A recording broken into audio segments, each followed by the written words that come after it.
Muy buenos días, señoras y señores. Geraldino González con ustedes en su revista Tele 15. Muchas noticias, como siempre, en el día de hoy.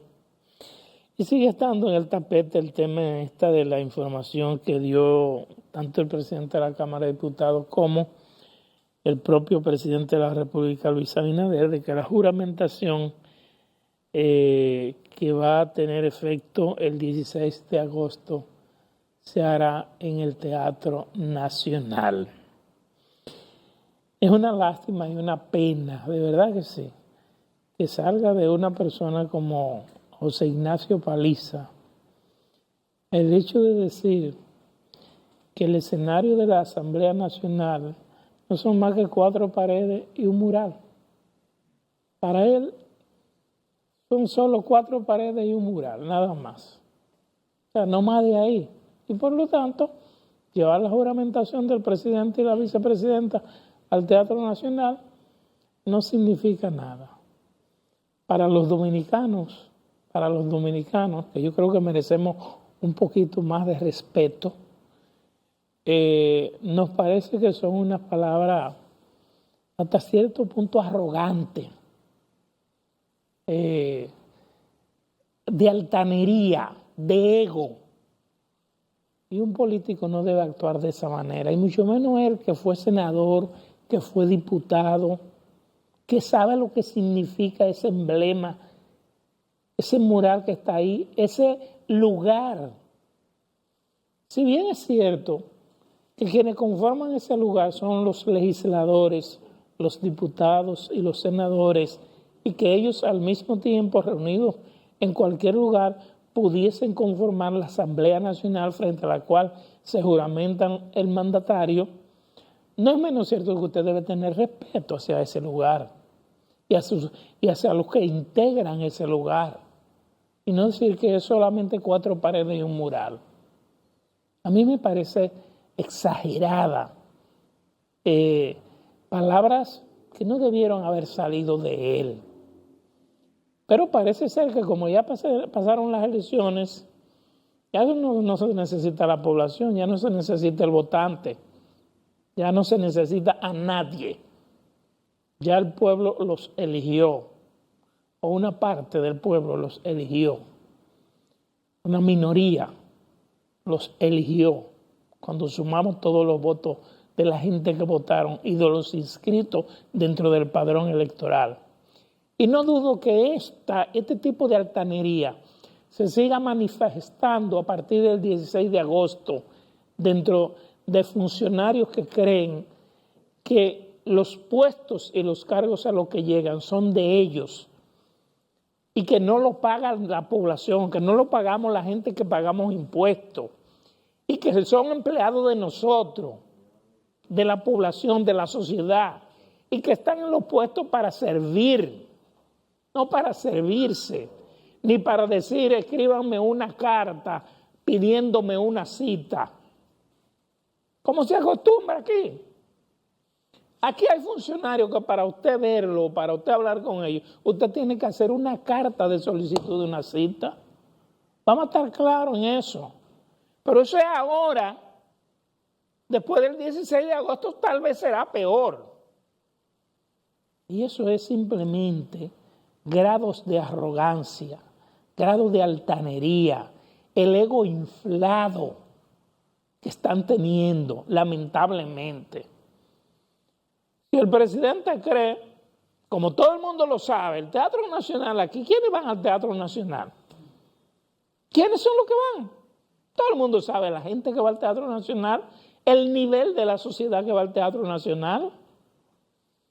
El Congreso Nacional, la plaza, por lo menos la plaza, es abierta. Si es que quieren establecer mayores restricciones que hasta ahora, algunas de las cuales han afectado a periodistas, restricciones para cubrir inauguraciones del presidente, que lo hagan. Tienen el poder y pueden hacerlo. Pero la verdad es, ayer, por ejemplo, salió una encuesta diciendo que el 73% de la población decía que no estaba de acuerdo con esa decisión, pero ellos decidieron que hay que hacerlo ahí y se va a hacer ahí. Gústele a quien le guste. Vamos a estar claros. Y así es que comienzan. Y llegan al extremo de creerse dioses. Esa es la realidad. Pero ni modo, si es ahí. Y ya. Miren, el periódico Diario Libre trae una información sumamente interesante por el problema que concita. Y me refiero, ellos traen un titular que dice: cifra de embarazos de menores en el 2023 indican un serio problema.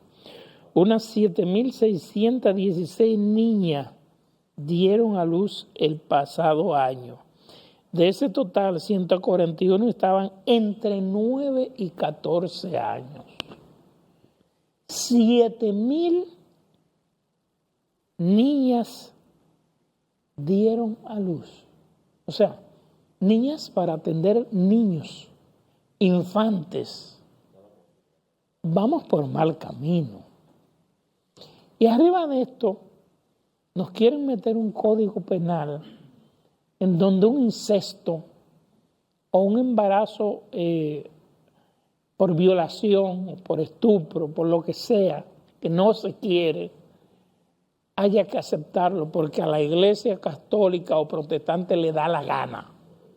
Y los legisladores tienen que aguantar las presiones que le dé la gana a las iglesias o a algunos sectores de poder. Todo el mundo sabe que aprobar eso sería en contra de la mayoría de la sociedad. ¿Por qué?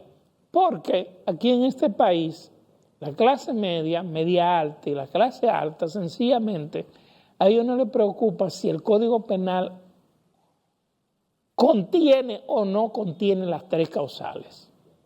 Porque ellos lo resuelven fácil.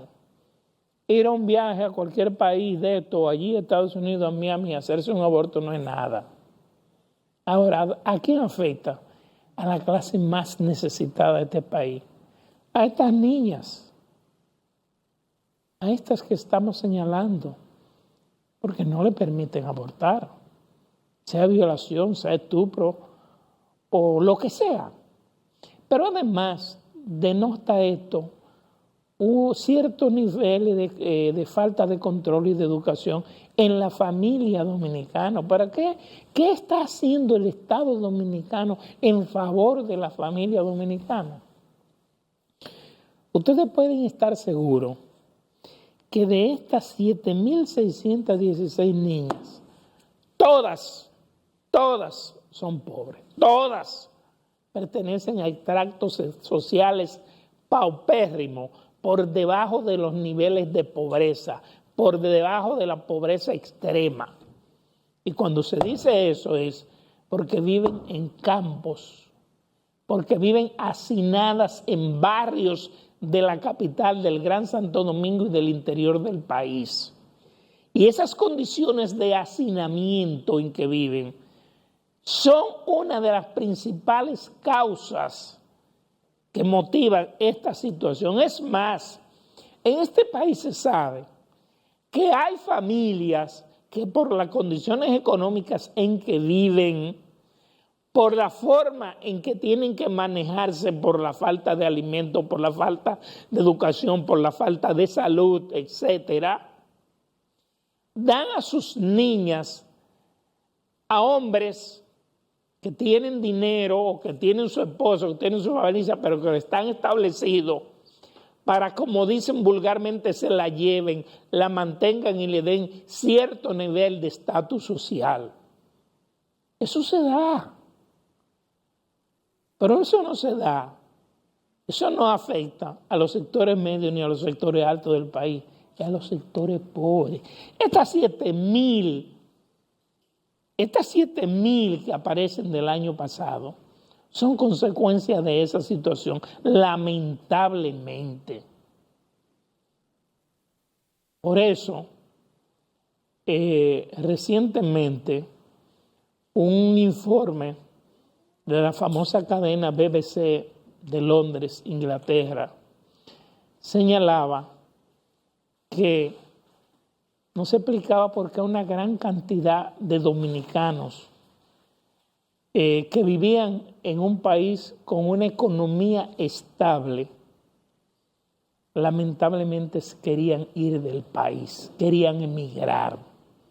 Y recuerden la famosa encuesta que hizo la Asociación Nacional de Jóvenes Empresarios, donde decía que más del 60% de los jóvenes dominicanos, aún algunos teniendo empleo, se querían ir del país. ¿Y usted sabe por qué? Porque usted puede tener un empleo, usted puede ser un joven y tener un empleo. Usted puede tener 20 o 25 años, 19 o lo que sea, tener un empleo, pero ¿qué le pagan? 20, 25 mil, 30 mil, 35 mil pesos. No le alcanzan para la canasta familiar básica. No le alcanzan. ¿Qué usted va a hacer?